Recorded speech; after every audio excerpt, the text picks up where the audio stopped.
Do you know what's happened here? Nico's sitting behind the camera. He's just gone, how am I going to fit all the stuff from the Sheffield United Newcastle game on the screen on YouTube? Well, 8-0, 8 different goal scorers.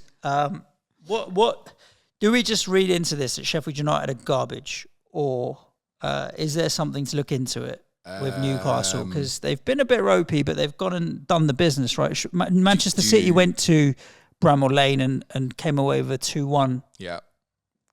I wouldn't call it a lucky win, but they didn't take them to pieces. Do you recall what I said last week when I was talking about Sheffield United? I said some nice things for about 2.5 minutes and then summed it up by saying they're the worst team in the league. They're shit. Yeah. And that was harsh, but it was also my analysis. And one of the other things I also spoke about last week was the difficulty of getting the first goal. You get the first goal at a reasonable time, then expect them to take a hammer in at some point soon. And actually, ironically, in the first 10 minutes or so, I actually thought Sheffield United played all right.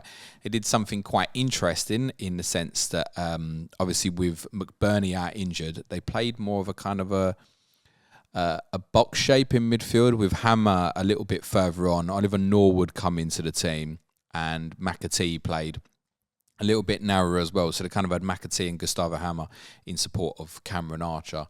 But they were, they didn't play against Newcastle. They played against my team, mate. They were open right from the start of the game. They were open. It was almost like, I don't know, they decided they were going to have a really fast start and go for it. And like I said, they had a couple of half chances early on. But they were so easy to play through. So easy. Still in a job? Whew. You think he still will be by the weekend? To be honest, a defeat like that's going to define you, isn't it? But look, let's be honest, Ralph Hasenhüttl really recovered after the Southampton-Leicester 9-0, didn't he? He did. And Southampton fans not happy, by the way. It was like 7-0 with like 20 minutes to go, wasn't it? Southampton fans were getting jiggy. Probably more jiggy than they've been watching their team over the last couple of weeks under Russell Martin, I should imagine, by the way. God, Sheffield United, they're really bad. They're really bad. And I also feel sorry for them. We discussed it a bit on our Patreon pod yesterday. Sheffield United and Luton they're not financially equipped to have come into this league at the moment. It's part of the problem. And there's some good little talented players there. McAtee's talent. Heyman's a good talent.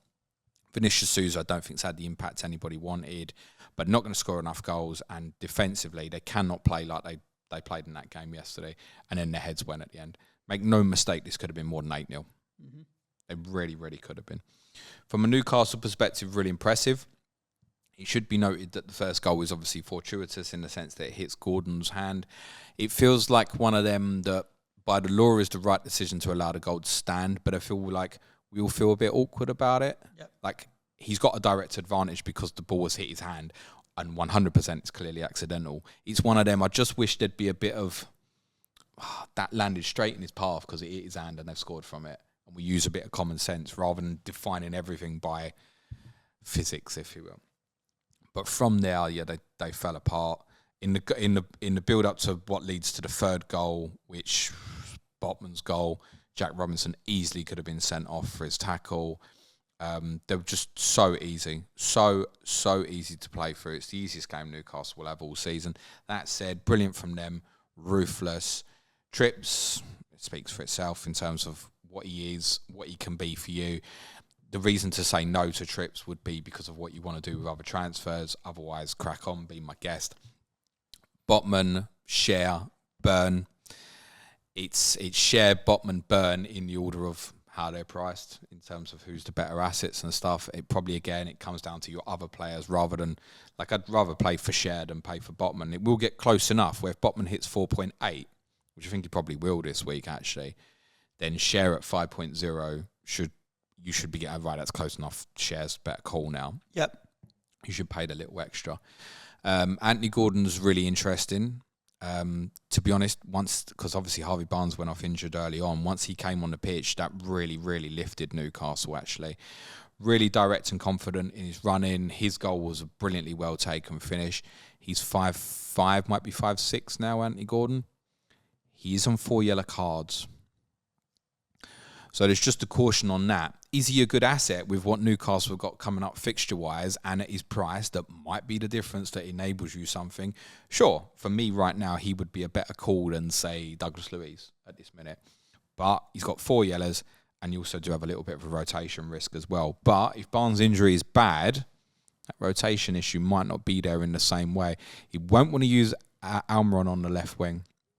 And at the moment, Joe Linton and Willock are still out. So Elliot Anderson is basically playing this left-sided midfield position. I did wonder if he might try Longstaff or Tonali in that position on Sunday. He didn't. So Anderson's another one at 4.4, where he's not going to stay in the team permanently, but he probably does for the next couple, probably till the international break, I should imagine.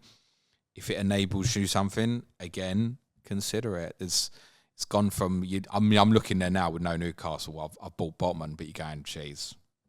But they won't have it that easy again. Like, no. I don't think... They don't destroy Burnley. They'll beat Burnley at the weekend, I would think. They don't destroy them. No.